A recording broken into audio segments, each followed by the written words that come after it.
Hey soccer friends, I just want to give a shout out to our partner, Team Player. They are changing the game on how you find the perfect soccer team for your player.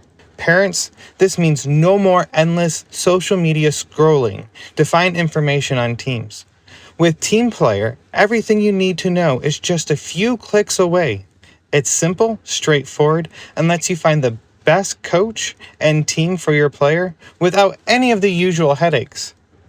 And coaches, we all know how tough it can be to get your team noticed, but when you subscribe to one of Team Player's team plans, you instantly get access to set up an online team profile that allows you to reach more potential players and showcase what your team is all about.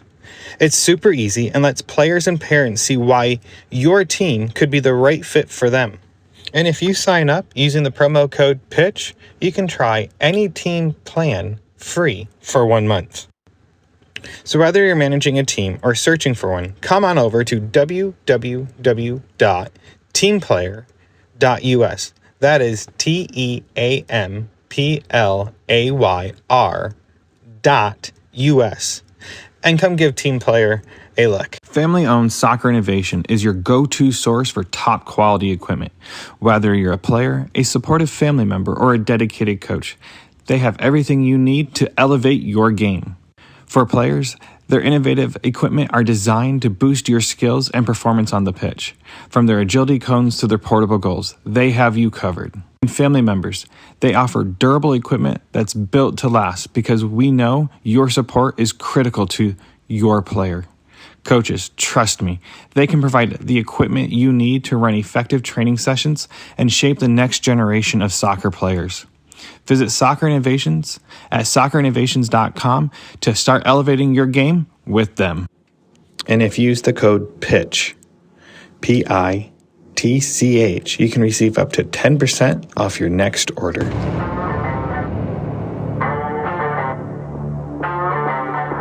Hello and welcome back to Chat by the Pitch. This is Ian Babcock, your host. This week is the final part with Coach Lindsey, and it talks about coaching a little bit more and gritness, which is her mental side of the game where she helps your player achieve mental toughness.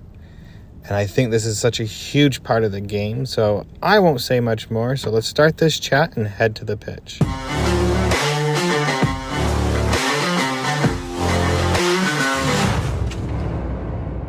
I don't know where to go because my brain is going 5 different ways right now with this, because as a parent I had a small window of coaching in my career as a parent, and you hit it there. It is trying to figure out how to evolve. Since my son's been playing soccer as a parent, I have literally let soccer take over my life, sometimes in detriment to other areas of my life. And as parents, we have to evolve. As parents having kids in the game, they have to evolve. And I think we as parents have to take a step back and let the coaches truly do what they're there to do. And I think too many parents think they know more than their coach. And you nailed it right on the head. I think you talked about having the clear message to the players and the clear message to everyone, and not just the players. But I think that is important because too many parents, I've been told, are Gucci parents. They want to show their Gucci purse on Facebook, and their kids are their Gucci purse. As horrible as that as a comparison, look at my kid, they just won X, Y, and Z, or my kid just made whatever it may be. And I think as a society, we have to take a step back because it's not about us. It's about our players and where they're going and what they want to be. And I think what you're doing and trying to evolve as a coach is phenomenal, but also your mentality approaching approaching them. I think your background having the marriage and individual therapy side gives you a leg up on probably 99% of the coaches out there because most of them don't have that background. Right. But hearing this, and this is, I probably say of the last 6-7 coaches I've talked to, is becoming the common theme this year, unintentionally. It's learning how to approach the players and telling the parents, like, back off, let me do my job. If you have questions, come talk to me about it, but don't.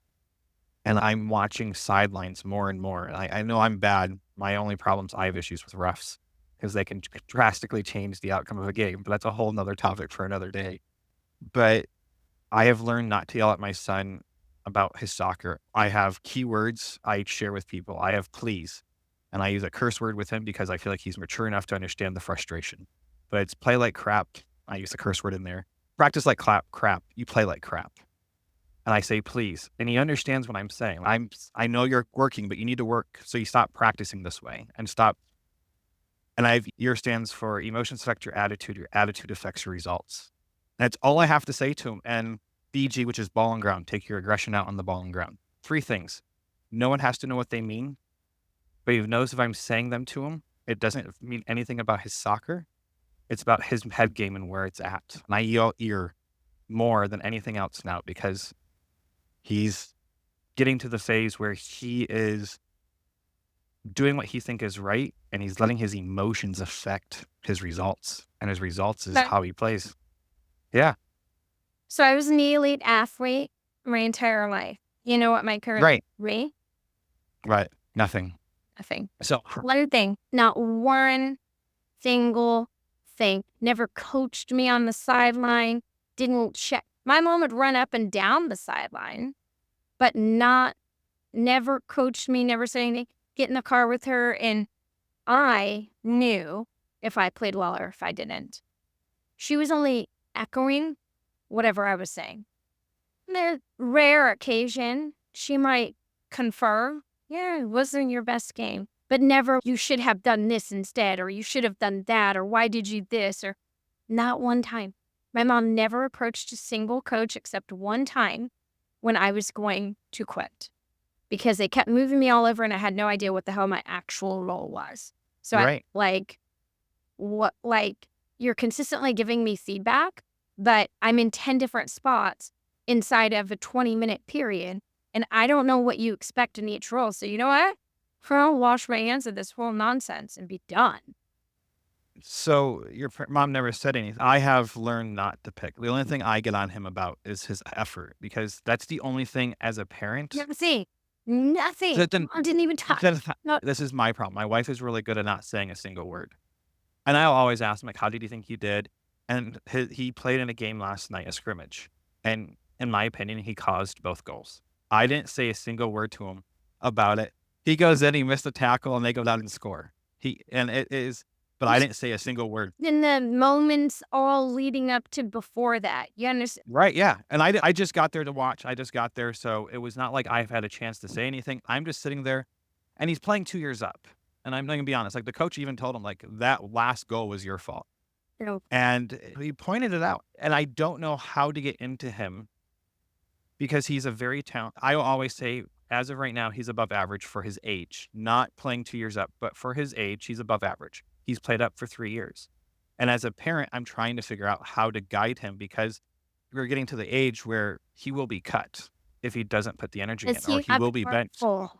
His end goal someday is to go pro, but I told him this year, we need to sit down. Seasonal goal, short-term goal, long-term goal? You have to break it down. And that's where I've been struggling.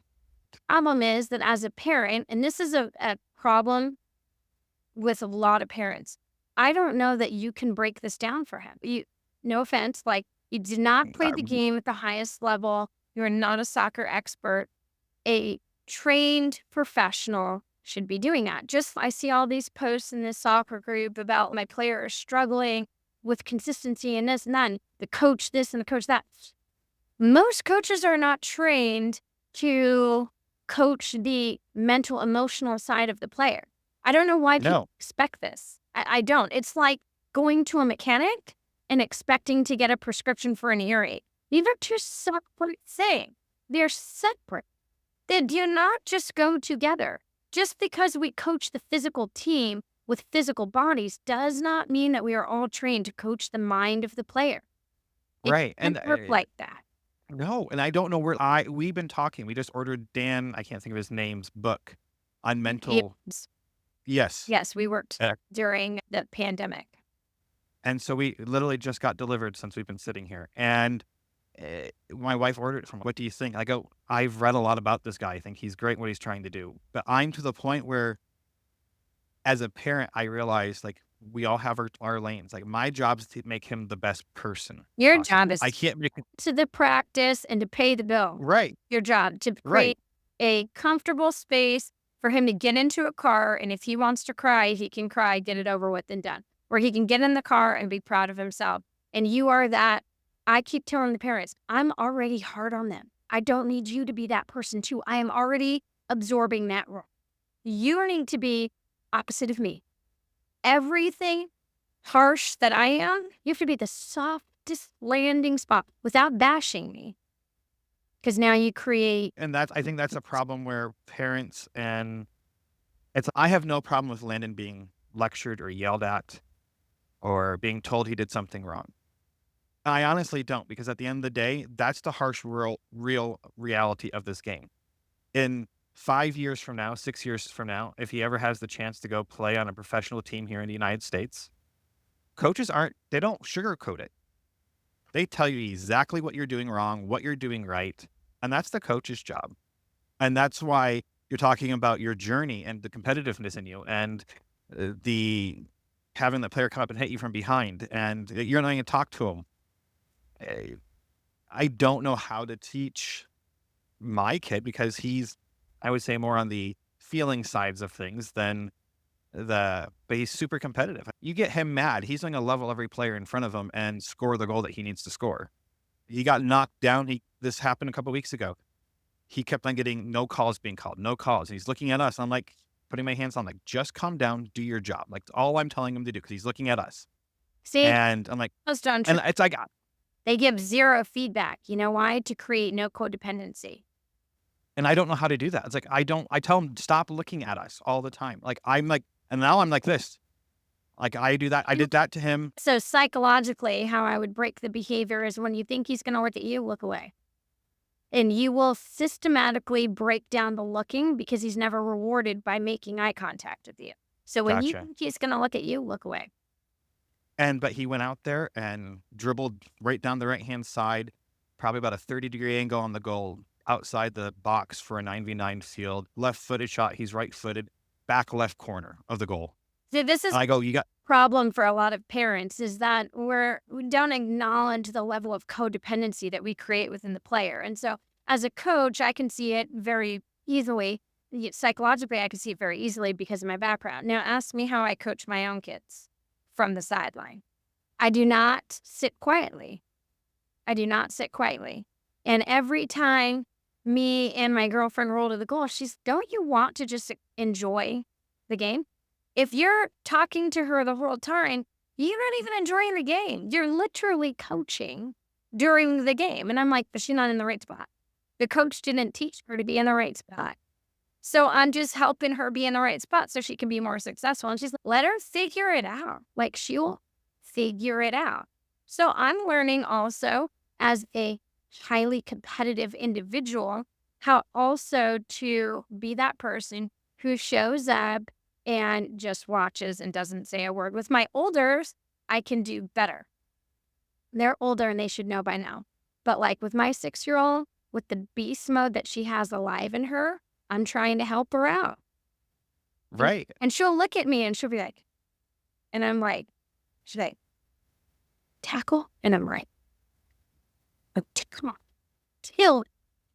Although I can coach it in other people, I can goal set with other people. It, as a parent, is still hard for me. And if we don't roll the games together, I have a good chance of being a wackadoo on the sideline, which then my girlfriend will wind up FaceTiming me and being like, let me see how you're behaving. And I'm like, really bad reception. But that's the thing. That is, you nailed it right there. Like, for me, I'm going to have to approach my son's coach and ask him to sit down with him or we do have a player that we know, and maybe he can sit down when he comes home this Christmas when he has a break and maybe sit down with him and really lay out some goals for him. Because as a parent, I can't. I really wish you knew somebody who did that in the industry. I know. We can get there here in a minute. We'll talk about that here. But that's the thing. It is figuring this out. And as a parent, this is where the other half of this, where I really wanted you to come on, because as a parent, this is where I struggle. I suffer from depression, and I have dyslexia, and I'm ADHD. And My biggest fear is I'm going to project my issues and my wanting my son to be the best that he can be onto him, and he won't be the best he can be because of me as a parent. 'Cause I have failed because I have projected my own worrisomes onto him. And I know it sounds really weird, but years of therapy has taught me this. It's like you can project your own problems onto someone else and not even realize it. Flying prophecy. If you continue to exude those kinds of energies out into the universe, they'll be picked up by Yes. people you're hoping they do not hit. And so what's interesting about the brain is it's highly trainable. It's highly Yes. trainable. And so a lot of people think, oh, athletes are just born with that grit. It can be coached. Some people are innately born with it. The Kobe's of the world, they're born with that kind of innate ability to just hunt and kill. But remember, Kobe sucked at 10. He didn't even score a single basket, so that's for another day. But it can be grown in a player as well, but it has to be done systematically with very clear measurements and specifics and plan of attack and all of that. So one of the nice things about my business is that we do keep data, and data can drive really promising results. However, they're also self-measured. So if you're not a person who has good self-awareness, your scores can be highly impacted. And so it's perpetually teaching people how to become more self-aware. And that's a large part of the program that I run is number one goal is to become self-aware. What things do I know about myself impact my gaming? Is it sleep? Is it food? Is it time of day? Is it position? All of these things can play a role in how I perform. And so if those variables change and I'm not tracking them, then I don't know if I can be consistent in this particular area. If all of my human needs are met, I've slept, I've eaten, I'm hydrated, then I should be able to be relatively consistent. But there's a lot of other variables that can happen. Outside noise, length of field, turf versus grass. So all of my clients literally track every detail and they plot point them out onto a grass. And then I color code them and I show them right now, you're all over the place.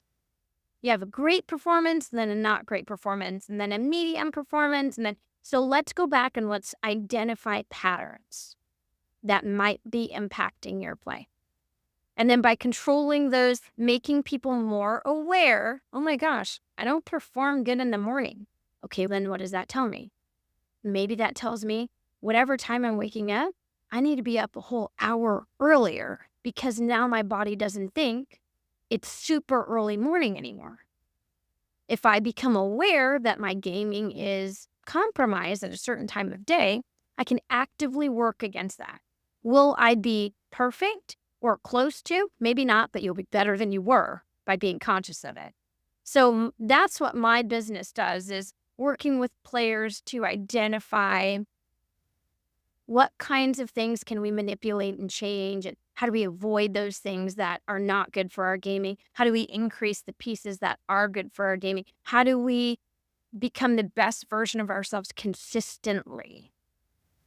So where do you start with this? So let me rephrase this question. What age do you start with this? Because I know that I wouldn't take my 6-year-old daughter to you right now because she's just having fun. But my 10-year-old son, on the other hand, has been soccer minded since he's been born. His first toy that he pushed around the house was a ball. Mm-hmm. The first word wasn't mom or dad. It was ball. Let me tell you how hurtful that is Because we're egocentric. because you're right. It wasn't dad. But that was second or third word. I'm fine with that. But I always joke he's going to be an athlete of some sort because he's always pushed the ball around. But looking at him as an individual, he's super competitive, but it is teaching him, I don't know where to start. And what age do you start? I have my opinion on this, but that's just because of my past and dealing with depression. I think therapy and, like you said, goal setting and teaching mindset is so important. I think mindfulness, that's a whole nother topic. I actually spent hours talking about it. And what age do you start? And that's might be the better place for greatness. First of all, you have to look at what this business is. It's virtually based. So Right. it's not really age specific. It's more personality based. Can your child interact in this kind of setting for 30 minutes and maximize that time? I have noticed that my clients who are under 12 require a parent to be present for every meeting. Sometimes they don't understand certain questions. Sometimes their gauge is a little off and they're reporting something to parents like, no, that's definitely not accurate. Not at all. Not the performance that they're talking about. And developmentally, that's appropriate, is that Right. we don't always have the clearest vision of ourselves in those younger ages. In and around 12 or 13, when we become so self-conscious, we also become a little bit more self-aware sometimes. And so that age I have found to be the sweet spot. When should you approach it? That way it's in practice for 3 or 4 years when they're going through this whole adolescent thing. But the kids that I love the most are 15. Those are the kids that they don't like any adult outside of me. For whatever, and I have a 15-year-old and I'm not her favorite person. It's an interesting dynamic. No, I'm serious. She lives in my No, house, I get it. actively avoids me. Yet I have clients who fly in from other states, give up their free time to be here with me. It's an odd thing, but I think it's more competitive based, personality based. I've had clients who just soar through the roof in this program and other ones who stagnate and just don't make any growth at all. And I frequently have to look at the traits that make certain people in this industry more successful in this business than others. What was it about this kid that made her immediately successful in my program versus this kid who took a whole year to get there? We're all different people. Does it matter how quickly they achieve the goal? Is that part of it? Because I've had boys come into the program since I was strictly girl-based, and I do notice that the boys tend to move slower but steadier. The girls seem to make quick, rapid changes if they're going to make any changes at all. But the boys tend to go slow and steady, which I've noticed a lot of their parents don't have the patience for. They want immediate results. And when they can't get the immediate result, I don't even know if this program is working. It has promoted over 75 of its athletes into exactly where they wanted to be. Most of that is higher level. So I think I have a different approach to therapy or mental toughness and mental coaching because I've lived it. Having issues with depression, you don't get breakthroughs sometimes for 6 months to a year on one silly little thing that goes on in your mind. And parents need to understand, you don't see the instant results. There's no such thing. I've heard soccer is not a sprint, it's a marathon. I think when it comes to overcoming mental challenges, I may have mine's based on a different angle of it, Yeah. but mental health. But it's the same way. You have quick leaps and bounds with certain topics, then all of a sudden you hit this roadblock and you're stuck, like you were talking about. 15 is your favorite age group. Is that because they actually are, quote, maturing and understanding more and more of what's going on around them? Or is it just because they're more fun at that age because they're becoming themselves? I feel like 13, 14 years old kids start, like you said, are more self-aware.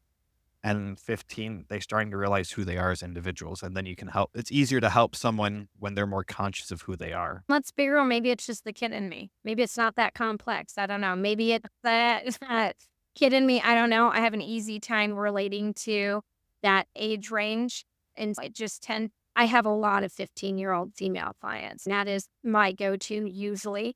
I have some 10-year-olds, some 12-year-olds. And the way that my program works is not meant to be long-term. It's meant for me to step in and show you the way, and then you take over your own programming, and then you check in and have maintenance thereafter. I also understand that this industry can be very tricky in that there are people in the industry who charge thousands of dollars but don't want to share what they're going to do or how they're going to do it. And I just think that's crazy. I think that's nuts. I have a system that I created on my own.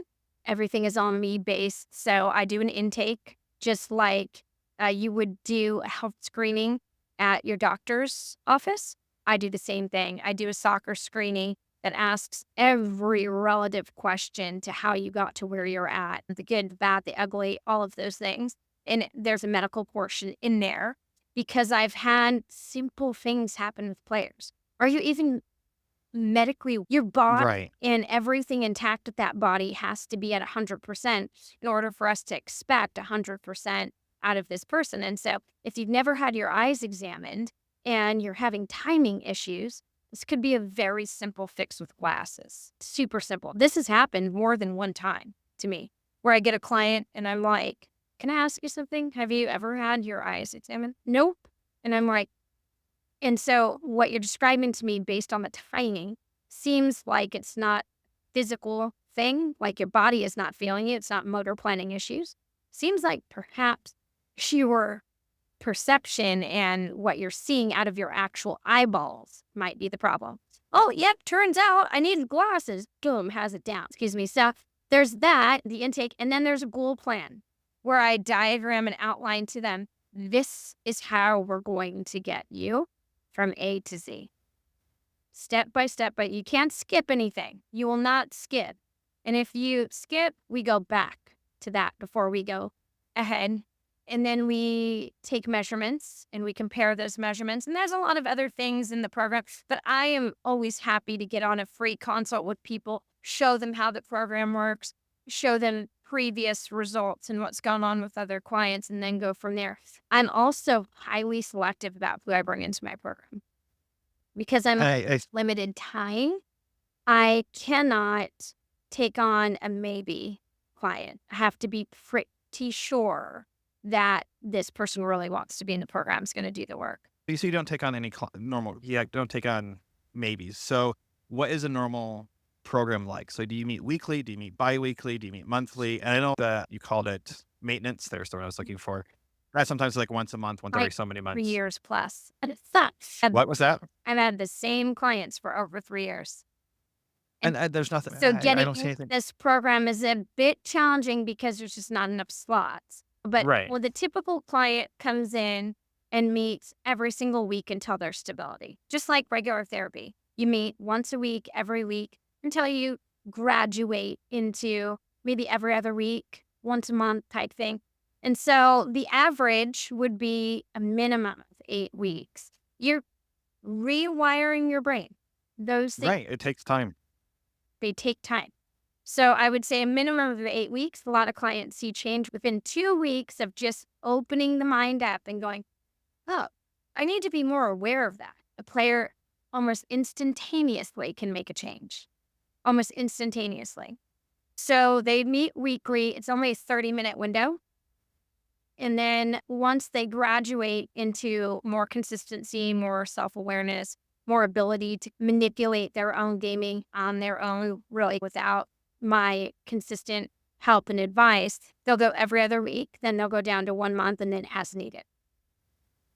It sounds just like therapy. But this is the side of the game that as a parent, I worry about, because you see kids that are just getting berated after games and by parents. And then I've tried very hard before, if I'm going to have a conversation with my son about something I see, I do it before we get in the car. So we can talk about whatever he wants in the car, and whatever happened, we leave it there. And that was something that I no longer have to do. And him and I will just sit there and talk. And I'll ask him what he wants to talk about now when he gets in the car. And he wants to listen to a soccer podcast, not mine. He wants to, but he wants to listen to other ones, and so, about world soccer, not just stuff going on here in the Right. United States or locally. Or he wants to listen to his whatever favorite rapper at the moment is at the time, and listen to music. And it's hard as a parent. And I think this is where we as parents need to take the step back. And I think this is the learning curve. If we really want to change the outcome for our players, it's taking the step back and listening to what you're talking about, where it's changing the mindset. And I'm hung up, and I'm sorry, this is where the H in ADHD comes from. The hyper focus of what you talked about was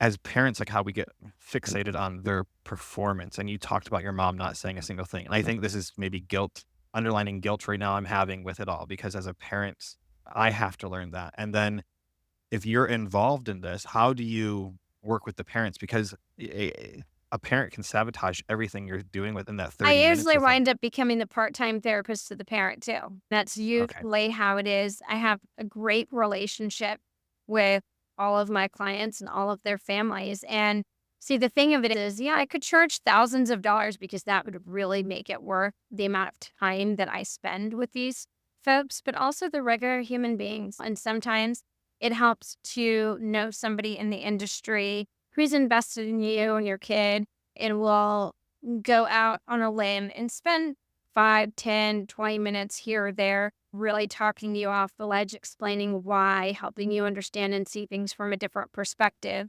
I have the 30 minutes a week, but I counsel parents on the side of that. If I have to bill extra because it's consistent, then I will do that. But here and there, I don't mind. Most of the parents will wind up texting me and be like, "Do you have a second?" And I'm like, it depends on what it is. Were you like super off what the game or what? That's not going to be no 1 second conversation. This industry, this side of the game, very different, very unique. I haven't seen too many people really be in it and in it on the same level as me, right? So I've played this game and I only mentor soccer players. I don't do any other sport. So I don't know how many people in the industry actually have the soccer background with the psych background. I think that's what's very unique about what I do. It is, because I've run across two of you, and I've probably talked to about 3,000 coaches now in the last 2 years, like making contacts, having conversations. And most of them don't even play soccer anymore. They're just, their day job of being a therapist has taken over because they are seeing more, and that's more important than coaching as an individual. That was their day job, and they coached in the evening, a lot of them. And I can really tell you who they are, and it just blows my mind at the lack of this in all sports, not just soccer, but all sports. And so you go through this, you go through your goal setting. I am bouncing all over the place because I am trying to figure out where to go, because there's so many different things you can do with this, because you help the parents. Let's go back. You help the parents navigate with their kids. So when you sit down with the kids, you say you start with goals, you start figuring out where they're at with the metrics. Are these metrics something that the parents are given on top of this, or is this something that, I want to say it's not confidential, but, or do you share it with the parents in a different meeting setting so they understand what's going on, especially when they aren't sitting in the room with the player anymore? Yeah, it's client dependent. So it depends on if the parent is putting the kid in and saying, this is your and their program. Let me know what you need or want from me. Some parents do that. Some parents come in and they want access to every single thing. And I always say, look, you should check with the kid, see what the kid wants. Do they want you involved or do they not want you involved? That's what I do. If they don't want the parent involved, then my job, and the parent has to agree because it's minor, my job is to teach the parent, like, how to let them have this independence. And if I really am going to help this child in a way that obviously they cannot, we need to be able to build and bridge a connection that is just ours. And I can tell you the things that they're working on and the ways that you can support that, but let them be the ones to share this information with you. It should really not be me.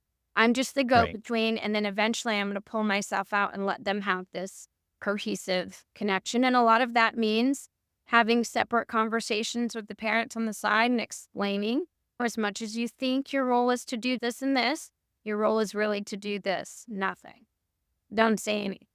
I say that more times than not. Like, your role is to do nothing. Just make sure that they get there early, on time, encourage good food choices, but don't harp on it. Let these kids figure it out. Let them figure it out. And I think as parents, and I don't know how you are, but as a parent, it's hard to do that sometimes. It's because I don't like my kids to have failure. I know it's so important, and I'll let them fail over and get in certain things, but certain areas, I struggle with. And that's the thing. This is one area that I feel like if you have the support like yourself with gritness, I'm like, sure I got it right this time. It's very helpful to have parents understand. I think 90, like you said, you were super competitive, then going through everything, and your pathway to where you're at today has really allowed you to see this with the background training differently than I'll probably say 99.9% of coaches out there. And even as parents, like we still don't get it because we don't. If you unless you were a super athlete like a Kobe Bryant yourself or any of these other athletes, like how do you back up to the parent saying, look, you have support. That's me. Now here is role. Do you give them information on how to be supportive? Because my interpretation of support might be different than what they actually need. And like you said, it's a learning curve for parents to understand what their role is. Like you said, you had a mom that was quiet and it was awesome. Yeah, I just ask for honesty and transparency. How were you really? Tell me everything. Let me tell you what was good about that. Let me tell you what maybe needs to be tweaked about that. I think that when you build interpersonal relationships with people, they'll work really hard for you. If they know that I'm really invested, they'll do just about anything I ask, and I'll never ask them to do something that I'm unsure of. So everybody's different. There really is no, this is the one way to do it for these athletes or these kids. Some parents have the right idea and they're pushing in all the right ways, and they don't need to change anything that they're doing. They just need to get their kids some extra support, and that's it. Other parents need to be reminded and told that they're not the coach of the team or their player, to let those people who they've paid to do their jobs. I always tell people, I don't show up at your job telling you what to do. Don't show up at mine telling you what to do. Trust that I am well versed in this and that I have your best interest at heart. And then we can work together to figure out what's working and what's not working in this dynamic. So I have been very lucky in that I've met so many great families, parents who don't always do the right thing, but are interested to know, how do they do the right thing? What is the right thing in this scenario? And then I've met some other families where I'm like, I'm not going to take this client. I can see and tell that this dynamic is not going to change, and it's going to be way too much. So when you're in docking clients and families, do you gather information from both the player and the parents, or do you have a formal conversation with them? I just study the behavior of the parent. That's it. That's awesome. By studying the behavior of the parent, I can tell more or less how the kid is going to be. That's the environment that they're raised in, right? And although we're all unique individuals, I listen to what questions the parents ask. I'll make certain commentary and see what their response is going to be based on that. And so I have keywords noted in my bank. And when they hit certain keywords, I'm like, this person is not going to ever be a client of mine. Gotcha. Now, and that's, I think, how do I describe this? I think as a parent, many parents' egos will be hit hard when they're denied access to something that could help their players. And you talked about it earlier. It was the parent ego with the coach. I can't remember exactly. I don't have it written down because I was going through my notes, looking it up, and I shouldn't have been. But you made a comment and it struck. So you talked about, how did I phrase this? Sorry. I'm going to go back to this, the benchmark for these players. So how do you determine where each player's benchmark will be? Is it based, I know every individual is very unique and very different, and there will never be two athletes benchmarks that are the same, but do you actually go through a process of figuring out a 3-week timetable, or do you figure out long-term, then reverse plan it for them to a degree? I usually take a baseline the first couple of weeks. Just give me the data that you have. We're not doing anything with the data. I'm just tracking it. I need a baseline to work off of first. That will determine then how I'm going to build a benchmark forward. Because if I build the benchmark before I have the baseline, I might have to do a lot of changes. And all those changes, it can feel very overwhelming to an athlete. So I'll take a baseline first, then build my benchmark off the baseline. So once you have the baseline and the benchmark, like you said, you've had some clients for a while, and some people say that's not a great thing. To me, that means you're doing something right because they keep on coming back because they're learning something. So as they have been progressing, sometimes do you see through a maintenance process? So they're, let's say they've been with you for 8 months now, and they're in a 3-month maintenance check, or that probably won't be right. 2-month maintenance check might be more accurate, whatever it may be. Do you find if they hit something, will you say, do you mind let's take a step back and go back to biweekly or weekly to help them overcome whatever obstacles in their way because they need more? Or do you try to see if you can do another longer wait time in between? Or do you leave that up to the parent and client? I haven't had that experience. I have worked with clients so consistently and built the program into their minds so that they're essentially able to run my program from their own mind. They're only checking in with me to see if they're on the right track.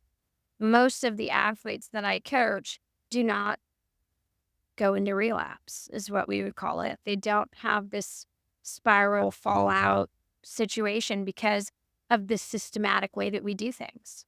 You could always know to go back to this point on your own. You could literally access all your own information and go, I'll just restart from here and then I'll just check with Lindsey to see if this is the right thing.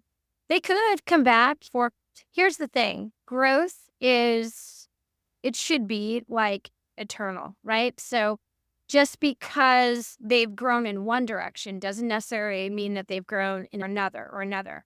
And there's many different ways to grow in this game. Competitively, result-wise, positionally, you could grow in a lot of different directions. So if they come back, it's not like maybe there's something that didn't work, or maybe they're coming back because now they're doing injury instead or whatever. Right. If they come back, it's a whole new baseline from wherever they're at in this moment to how we need to get moving forward. Again, the clients that I've had for 3 years, they're not all weekly. One is just maintenance. The other one's working on a recruiting platform. The other one is also working on a recruiting platform. Another one is also as needed. So she just checks in periodically. But most of the kids who've been here forever, they're not on weekly programs anymore. A lot of them are as needed. I think that's important for parents to hear because a lot of times, just like anything else, parents think it's a never-ending cycle. But We're like you contractually said, released to end. They can cancel me and I can cancel them as long as we give a set amount of notice.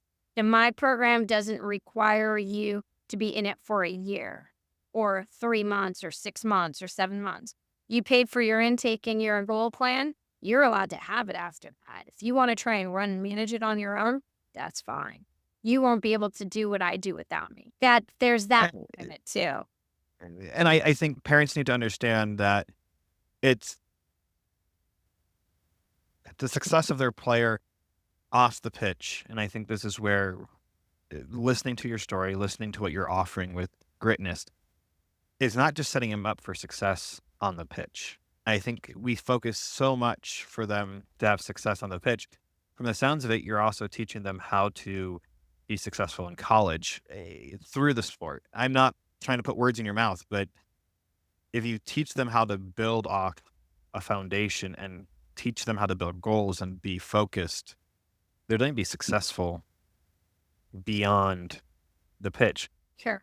And am I going the wrong direction here with this? Or I don't know how old your clientele has been or are, but do you see that if they're going into college or trying to get into college, or if you had them in their freshman year and now they're seniors in high school, do you see that growth through with them that they may have their life a little bit more put together than they might have not been, or they're more focused on their goals and their dreams because they've had that foundation that you've helped build? It's And it's really just teaching emotional intelligence, and then they're growing their own EQ from there and checking in to see if they're on the right track or not. I have seen so many people achieve so many great things through this program. One being Scarlett Camberos, who was rejected from the NWSL draft and is now one of the most efficient players in the NWSL and now is on her Mexican national team. That was her end goal, her end game. How did it start? Not there. Where's she at now? She's got Gritness in her mind all the time. She's consistently exploring and employing those skills all the time. We barely high performer. So I think when you teach people the skill, like riding a bike, even though you don't ride the bike for 2 years, you get on it and then you're like, "Okay, how does this go again?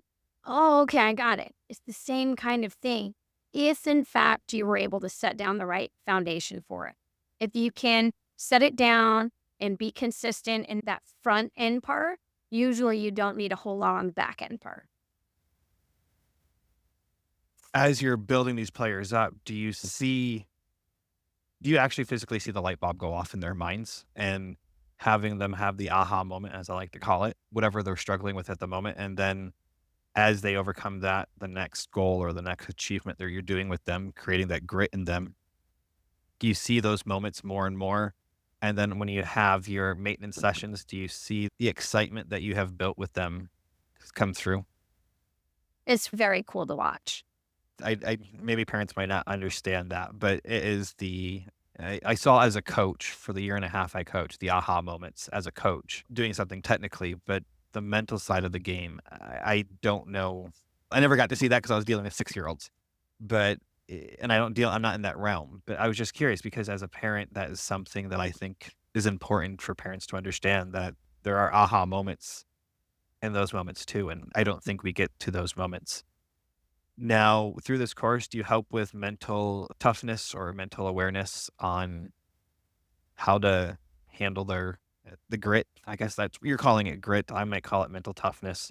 How do you see that growing through this process? Do you see them understanding what the grit is, the grind, and being stronger mentally, not just physically, and how they're able to overcome things like the aha moment we were just Yeah, talking about? you'll see them start to reframe their own common statements, the things that they were seeking direction in. You'll see them be able to start reframing some of those items on their own.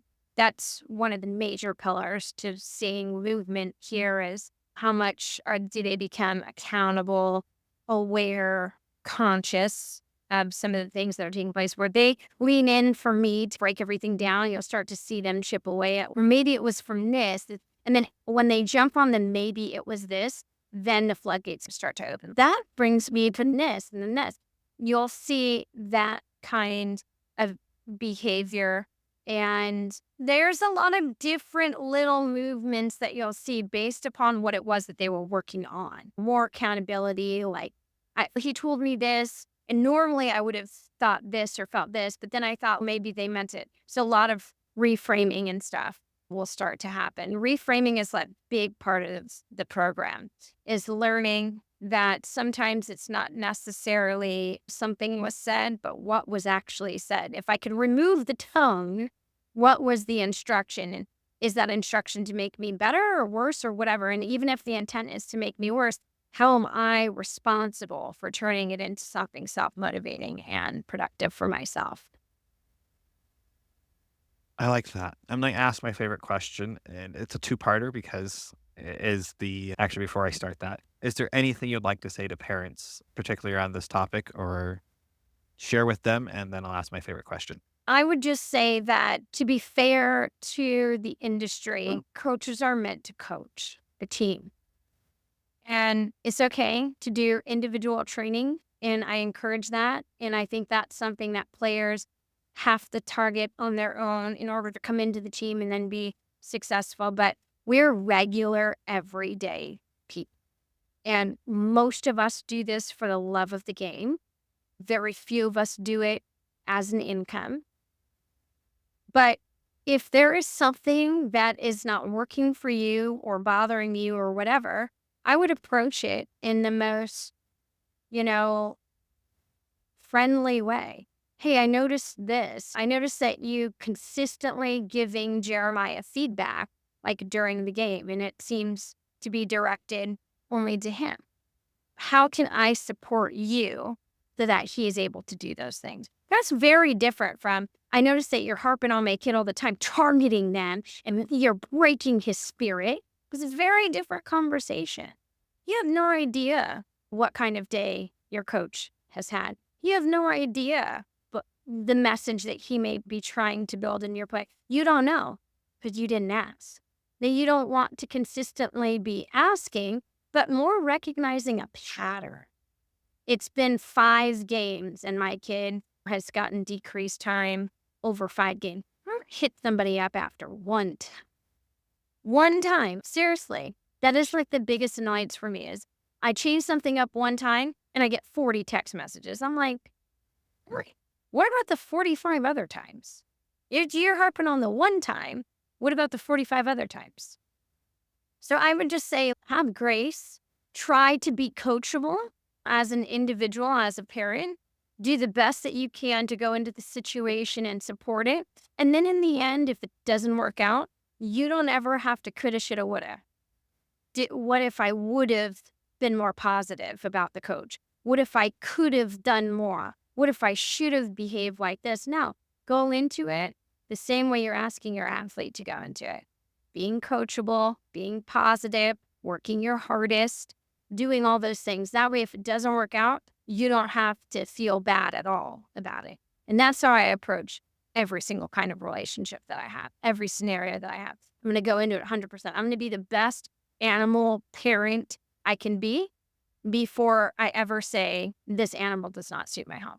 I'm going to be the best soccer coach that I can be before I ever say, this athlete isn't going to fit kind of my system and the way that I'm doing things. And so if as a parent, I go into it and I go, I'm going to be the best parent that I can be. This is my baseline. I scream 40 times a game. I'm going to try and take that down to 35 by next week. And I'm going to try and take it down to 30 by the next week. You're always aiming for progress, not perfection. Thank you. Next, two more questions. This last one is pertaining to your bit. How can people find you and get a hold of you? Oh, that's a tricky thing. I used to have a website. I took it down. I'm like more referral based since I'm so picky. So I'm on the Soccer Parent Lifestyle page. Yes. I'm on Facebook. I'm on Insta. People will message me there. One thing I don't do, I will never chase a single client. So if you inquire with me and we set up a consult and I consult with you, I won't chase you or contact you again. That's part of how I build my clientele is that you have to want to be in this program. You have to have the time to be able to do it. And so I'm not going to follow up with you and say, oh, hey, Ann, just following up to see if you've had time to. No. If we're doing this, you have consulted with me. You know exactly what I offer. You have already talked to your kid. Y'all are on the same page. We meet. So I'm easy to find. I do a lot of my own background and research on whether or not I want to engage. No, as you should. It's time is money. I'm not trying to say time is money, but time is help. And time is the one value that we don't get back in life. So I completely understand what you're saying. Yeah. So at a person's Facebook. I'll look at a person's Instagram if it's public. I'll read through. And so if you don't hear back from me at all, it could be because there's something I didn't like to see. I like that. Nope, nothing wrong with that. I like that. So this is my favorite question to ask. So you as a player, who has been your greatest influence on you? And I'm going to actually break this down to a 3-part because you actually have 3 parts in this for me. Who is the greatest influence as you player? So it could be a family member, a coach, whoever it may be. You as a coach, we really didn't get much into that, but you as a coach, who's the greatest influence on you as a coach? And for the gritness side, who has been the greatest influence for you there? As a player, it would definitely have been my college coach that I had mentioned who passed. So Clive Charles was this amazing person, coach, father, husband. He was just an amazing human being. So he definitely crafted my journey. And then I would say as a coach, my coach from when I was younger had crafted a lot of that kind of younger coach in me. I actually became friends before he passed with Tony DeChico, who coached our 1999 Women's World Cup team. Okay. And so what I've tried to do is surround myself with people way more successful than me so I can borrow their ideas instead of reinventing the wheel. Jill Ellis was another person. She was my youth national team coach. I have not had many interactions with her since, and I know it's interesting. Everybody now has something to say about people in the industry. Some people loved her, some people didn't. I had a great experience, and I look at the success that she built both at UCLA and within the national team and think that there's a lot to learn from that. And then I would say, as a business person, I learn a lot of things from parents. I learn a lot of things about how to get better in this business from the parents that I serve, what worked for them, what they felt could have been better. And I'm very open to that because I want to keep evolving all of the time. So I'm a person who seeks frequent feedback. Hey everyone, I hope you all have enjoyed this week's episode of Chat by the Pitch. With this 2-part series closing up, I truly have a lot of respect for Lindsey and what she's trying to do in this beautiful game that we all love watching our players play and do their activities in. If you're looking for more information, I have it all listed in the show notes of how to find her. And I hope you guys listen to what she has to say and take it to heart and let your players know the valuable information that's in these 2 episodes. Hey everyone, if you guys have enjoyed this podcast, have enjoyed what I've been trying to do, the messages that I'm putting out there, please give me some ratings, some stars on all the podcast sites that you listen to this on. Give me a review, share this, share with others. The more I can make this grow, the more I can continue doing this. I'm really trying to make a difference in our soccer community. So I hope you guys have enjoyed all this. And until next time, I'll see you at the pitch.